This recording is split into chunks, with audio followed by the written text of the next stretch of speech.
हमारे लिए net net संकेत कैसे हैं? गुड मॉर्निंग आपको, आपको भी होली की खूब खूब शुभकामनाएं। गुड मॉर्निंग आशीष, और आपको और आपके सभी दर्शकों को भी होली की शुभकामनाएं। और जैसे आपने कहा, हमें ये नहीं भूलना चाहिए कि 2 दिन के क्यूज डाइजेस्ट करने हैं, और अगर 2 दिन का प्राइस एक्शन अगर हम देखें तो यूं ही कह लीजिए कि बैक टू स्क्वायर वन ही आए हैं। कोई ज़्यादा बड़ा उछाल या थर्सडे को गिरावट बच गए अपन, ऐसा कह थर्सडे बच लीजिए। गए, यूं ही कह लीजिए थर्सडे बच गए। और फ्राइडे को तो अगर दोनों के प्राइस एक्शन देखें तो 100 या 150 पॉइंट का ही गैप है, कोई ज़्यादा बड़ा गैप है नहीं, और वही गिफ्ट निफ्टी भी आज हमें दिखा रहा है। और जिस तरह का सेशन हमने डाउ में फ्राइडे को देखा, उसके बावजूद वो डाउ का मार्च 2023 के बाद का सबसे खराब हफ्ता था। तो ये हमें नहीं भुलाना चाहिए। और S&P 500 और नैस्डैक का भी चौथे हफ्ते लगातार हमें हफ्ते दर हफ्ते गिरावट देखने मिली। 5 ट्रिलियन की तो बात आपने करी थी, मगर ये उछाल क्यों आया? अब जैसे आप कहते हैं, no bad news is good news, और फ्राइडे एक ऐसा दिन था जो बहुत दिनों के बाद हमें डोनाल्ड ट्रंप की तरफ से टैरिफ को लेकर कोई खबर नहीं मिली, और इस वजह से थोड़ा सा बाजार में सेंटिमेंट सुधरा। और एक्सट्रीमली ओवरसोल्ड कंडीशंस तो थे ही, जिस तरह की पिटाई हुई है। और जो शटडाउन के फियर्स थे कि सरकार में कामकाज होना बंद हो जाएगा क्योंकि फंडिंग नहीं है, वो खतरा भी टलता हुआ नजर आ रहा है। इस वजह से थोड़े से जो है बाजार में सेंटिमेंट सुधरे, मगर कंज्यूमर्स के लिए सेंटिमेंट कुछ खास नहीं सुधरे है, क्योंकि यूनिवर्सिटी ऑफ मिशिगन का जो सर्वे आया है वो मार्च 2022 के सबसे निचले स्तर पर है।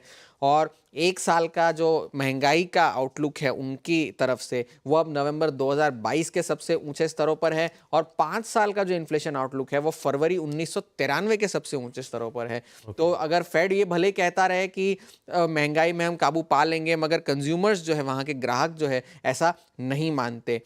इस हफ्ते का बड़ा ट्रिगर तो फेड की पॉलिसी ही है, और इस महीने तो फेड के लिए स्टेटस क्वो है, और लगभग यही समझ लीजिए कि मई के महीने में भी स्टेटस क्वो ही नजर आ रहा है, क्योंकि अभी भी कटौती के अनुमान सिर्फ 28% है मई के महीने में। पहला कट अगर आ सकता है तो वो जून के महीने में आ सकता है, ये बाजार प्राइसिंग करके चल रहा है। मगर इस वक्त जीडीपी के आंकड़े आएंगे पहले क्वार्टर के, वो टैरिफ के अपडेट्स आएंगे, तो बहुत कुछ आना है। मगर ये जेरोम पावेल की कमेंट्री पर बाजार की नजर होगी, क्या क्या हालांकि कमेंट्री में कुछ बदलेगा है नहीं। अभी तो उन्होंने कमेंट्री दी है पिछले हफ्ते, और यही और क्या बोलेंगे आगे क्या हो सकता है। मगर ये वेट एंड वॉच वाली पॉलिसी अगर वो कह दे तो शायद बाजार को अच्छा ना लगे, क्योंकि बाजार को क्लैरिटी चाहिए कि अब क्या हो सकता है। आप सेंट्रल बैंक के चीफ, दुनिया के सबसे बड़े सेंट्रल बैंक के चीफ इसीलिए है कि आप हमें क्लैरिटी दें, क्योंकि वेट एंड वॉच में तो हम सभी हैं। तो अब उनसे ज़्यादा क्लैरिटी की उम्मीद होगी। और जैसे आपने कहा कि फेड के अलावा और काफ़ी सारे सेंट्रल बैंक्स के नतीजे आने हैं, बैंक ऑफ जापान के, चीन का ट्रेड डेटा आज आना है जो किसी भी वक्त आ सकता है।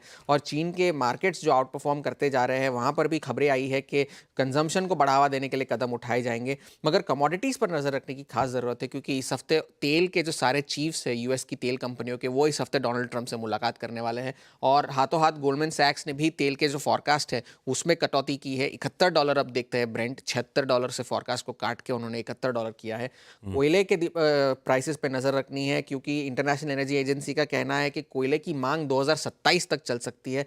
और सोने की कीमतें तो है ही, $3000 के पार निकल गई है। तो वहाँ तो फिलहाल के लिए हैंडओवर आप कह सकते हैं अच्छा हैंडओवर है, मगर आप कितना रीड थ्रू करें ये सब्जेक्टिव है। कितना रीड थ्रू करें ये सब्जेक्टिव है। हैंडओवर अच्छा है, नेट नेट अच्छा है। थर्सडे की पिटाई, फ्राइडे को गेन्स, आज सुबह के फ्यूचर्स अच्छे, तो अपने लिए जो हो गया समीकरण बढ़िया दिख रहे हैं। और अपन वैसे आज की स्ट्रैटेजी में वीरू के पास चलते हैं, स्टिंग प्ले आउट कर दीजिएगा। कंसोलिडेशन में जरूर है, लेकिन अच्छी बात है, लगातार पिटाई के बाद एटलीस्ट कंसोलिडेशन लोअर लेवल्स पे बुल दमखम दिखा रहे हैं, वो अपने आप में एक हाईलाइट है। ऐसे में वीरू आज थोड़ा सा हफ्ते की शुरुआत बेहतर नोट पे होगी, इस तरह का दिख रहा है।